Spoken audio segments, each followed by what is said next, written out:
কি বন্ধুরা, এবার খুশি তো? মোদির গ্যারেন্টি মিলল তো? যেটা দিয়েছিল গ্যারেন্টি, সেই গ্যারেন্টি পূর্ণ হলো তো? কি তোমাদেরকে বলেছিলাম না, একটু ধৈর্য ধরো।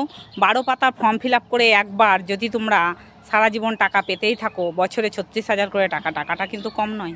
আমরা কিন্তু দেখেছিলাম তৃণমূলের আমলে লক্ষ্মী ভাণ্ডার পেয়েছে পুরুষরা, বিধবা ভাতাও পেয়েছে পুরুষরা, কত অ্যাকাউন্ট ভুয়ো, সে অত টাকা সব তো আমাদেরই টাকা বন্ধুরা চলে যাচ্ছিল। সেগুলো একটু আমরা যদি সহযোগিতা না করি, আমরা যদি ধৈর্য না ধরি, আমরা যদি আমাদের কাজেই সহযোগিতা না করি, তাহলে কি করে হবে? অযথা অনেক কমেন্ট, অনেক বিরোধিতা, অনেক অনেক অনেক সহ্য করতে হলো। সত্যি করেই কয়েকদিন ধরে যা চলছিল, প্রত্যেকটা কমেন্টের উত্তর দিতে দিতে সত্যি আমরাও হাঁপিয়ে পড়েছিলাম।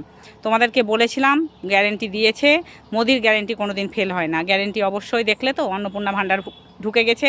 এবার খুশি নিশ্চয় তোমরা? কমেন্টে অবশ্যই পাশে থেকো।